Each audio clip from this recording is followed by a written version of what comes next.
Peter. Thanks, Caroline. If President Trump is telling us that air traffic control towers are staffed with unqualified controllers, these DEI hires who never should have been brought on, then it's not safe to fly commercially, is it?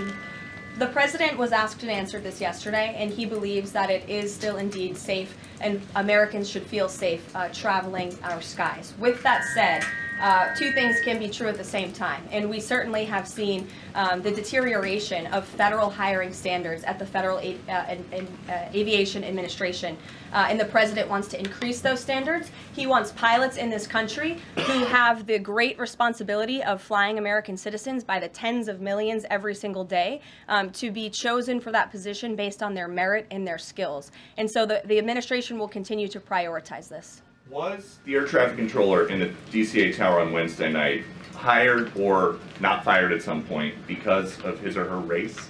That investigation is ongoing. And so when we have updates on the exact individuals who were involved in the collision, including the air traffic controller, also the pilots of the helicopter and others, we will confirm those. I don't want to confirm names from this podium today. We're not in a position to do that. But I will say the president has still rightfully pointed out that there has been problems with the aviation industry over the past several years. And this started under Barack Obama in 2014. And when the president says on Truth Social, the Black Hawk helicopter was flying too high by a lot, it was far above the 200-foot limit, that's not really too complicated to understand, is it? Is he suggesting a helicopter malfunction or a crew error or a crew doing this intentionally? No, the president is simply stating what he said in that True Social post, which is that the helicopter was flying higher than it should have been, which is one of the reasons that led to this collision. And the other reasons for that are still being investigated, and I will let that investigation play out. Kelly. Some of our colleagues have obtained a memo from the Defense Intelligence Agency that talks about not holding any activities or programming related to Black History Month to be in line with the president's views on diversity, equity, and inclusion.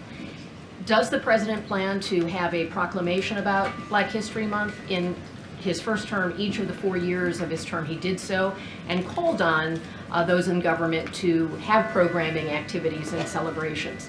Is he going to do that this year? Yeah, the president looks forward to signing a proclamation celebrating Black History Month. I actually spoke with our great staff secretary. It's in the works of being approved, and it's going to be ready for the president's signature to signify the beginning of that tomorrow. If an agency is calling off those kinds of activities in an attempt to be in alignment with the president's views on DEI and other things, should they adjust that now and have those programs and make those celebrations however they see fit in the office? The president is leading here at the White House, and I'll leave it to the proclamation that he will sign very soon. Mary, great to see you. Thanks for having us. So I wanted to follow up on the gender executive orders that you mentioned. First of all, we know that President Trump has taken a bunch of steps to protect children from irreversible transgender procedures. Is he interested in backing congressional legislation on this point? And does the Trump administration have interest in investigating doctors who perform these irreversible procedures on kids, such as a double vasectomy on a minor girl? Well, the president has already taken a very strong stance on this issue this week with the signing of his executive order, a few executive orders in this space. First, he made it the official policy of the federal government that there are only two sexes, male and female, and we have directed all federal agencies to comply with that policy. As for congressional legislation to support the president's agenda in this space, and certainly ending the mutilation of young children, the chemical castration of young children, which is a barbaric practice that the vast majority of Americans do not support for young minor children. Certainly the president would support Congress's efforts, as he has already made that very clear this week. Jennifer. On Rick Grinnell's trip to Venezuela to meet with Nicolas Maduro, is there anything you can share on timing on that, what his agenda is, what the mission of that trip is? Yes, so I can confirm that Rick Grinnell is in Venezuela today. I can confirm that Rick Grinnell is going to Venezuela, or is in Venezuela, with two immediate directives from the President of the United States. Number one, Rick Grenell has been instructed to identify a place and ensure that repatriation flights of Tren de Aragua members, Venezuelan nationals who have broken our nation's laws, will land in Venezuela. As I said at this podium a few days ago, we expect every nation on this planet to cooperate with the repatriation of our citizens, and so Rick Grenell is in Venezuela to ensure that can continue. And number two, Rick Grenell is in Venezuela to ensure that all U.S. detainees in Venezuela are returned home. That's his mission, and I will provide a readout after this trip. On Bob Menendez, can you tell us if anyone has approached the White House or the president about a pardon or a commutation? I have not been part of those discussions. If they have, I am not sure if they have, but I won't speculate on potential pardons that may or may not happen. To my awareness, the answer is no. Justin.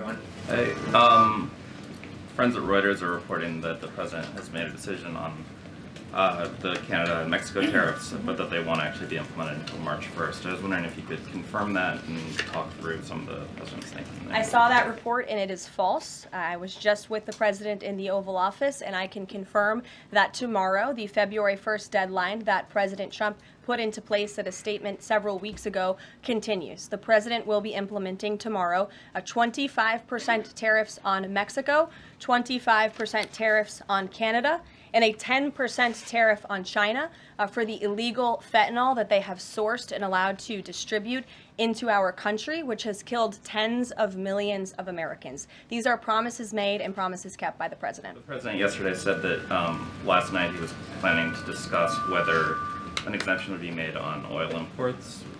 Do you have any information on what decision he made there, or will there be exemptions at all offered under this? I don't have an update or readout for you on the exemptions, but those tariffs will be for public consumption in about 24 hours tomorrow, so you can read them then. Stephen Nelson. Thank you very much, Caroline. I have 3 questions, if that's all right. I'd like to ask you about press freedom and then about 2 economic matters. Sure. On press freedom, on Tuesday you announced plans to roll back the more restrictive press badge policy of the Biden White House. But there's a different anti-press freedom policy I wanted to ask about.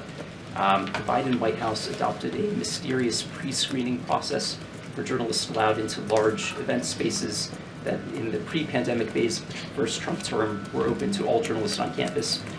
This effectively limited the diversity of reporters present and blocked the asking of questions that large segments of the American public wanted answered. As press secretary, can you commit to abolishing this mysterious pre-screening process? There were a lot of mysterious processes that my team and I have had to unravel over the past 2 weeks that were implemented by the previous White House and in particular the previous press shop here.